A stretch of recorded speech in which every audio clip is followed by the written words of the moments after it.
Good morning po mga kabayan, welcome po muli sa ating panibagong update. Ito po yung full details mga kabayan kung kailan itong Marikina Flood Control inumpisahan sa pagtrabaho. Ayan po yung tarpaulin mga kabayan, yan po yung buhay na saksi para mawala na yung mga iniisip na mga negatibo, no? Ayan po kung kailan ito nag-start ang construction mga kabayan at magkano ang cost nito mga bayan, no? Ayan, kulang-kulang 10 billion pesos itong Marikina Pasig Flood Control. Yan po mga bayan, no? Bago po ang lahat, paki-like, share, follow at subscribe po mga bayan sa ating YouTube channel, no?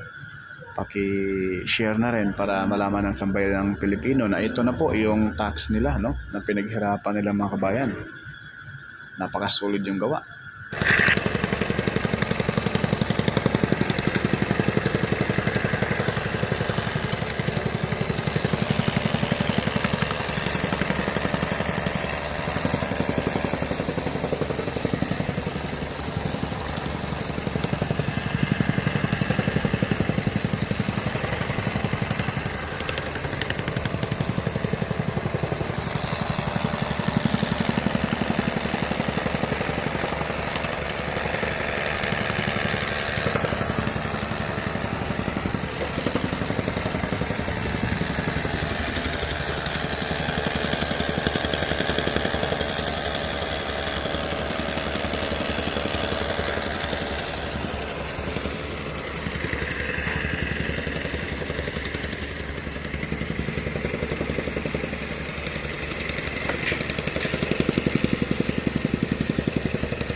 So masisilayan po natin mga bayan yung kapal, halos lampas isang roller.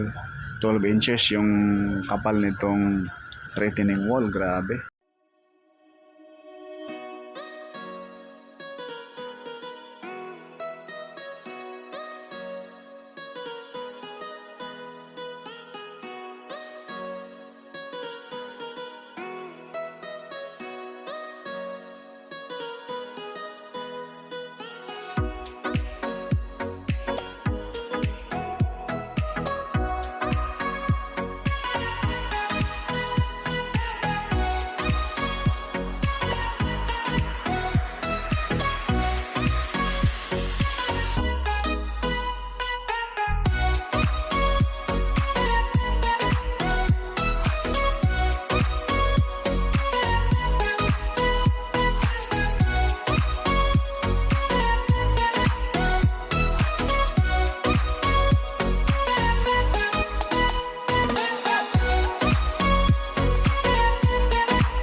So ito po yung full brush na rin po yung pag-dredging mga bayan, pagtanggal nitong mga burak, mga putik dito po sa kahabaan nitong Marikina to Pasig River mga bayan. So itong lupa dyan sa baba natin, babaklasin din po yan. Once na matapos na po itong pagbuhos nitong retaining wall dito sa right side banda. Ayan po yung retaining wall mga bayan, no? Napaka-solid, talagang siksik, liglig, umaapaw sa bakal. Lalo na yung sheet pile niyan mga bayan, talikuran at napakakapal, nakapa, sobrang lapad.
Yan po mabayan yung retaining wall sa right side banda na mahaba na rin po ang natapos rito.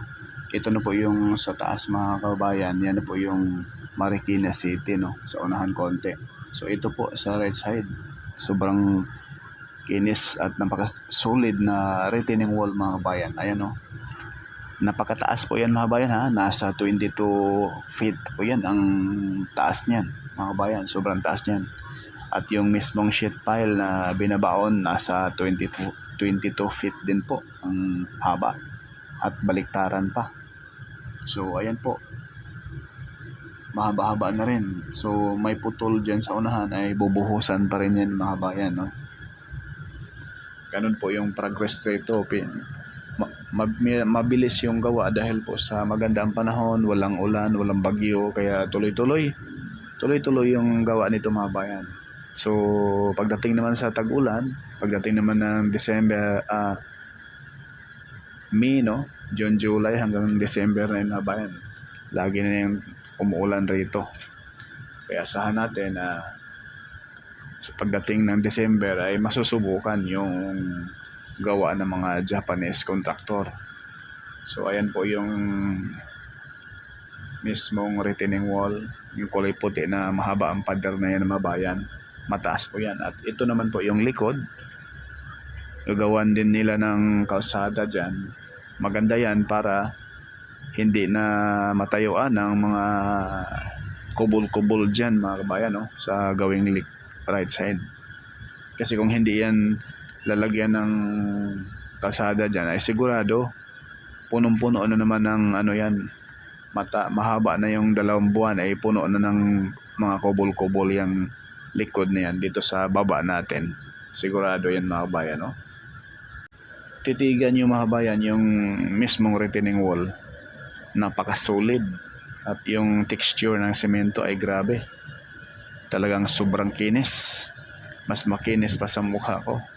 Siya na all, ayan o mga kabayan, no?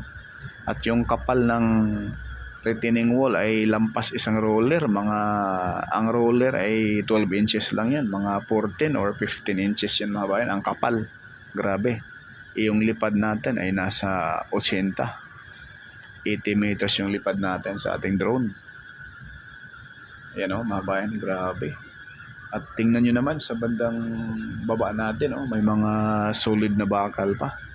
Ano kayang purpose niyan?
So yan lang po muna mga bayan yung ating latest update rito po sa Marikina Pasig Flood Control Project.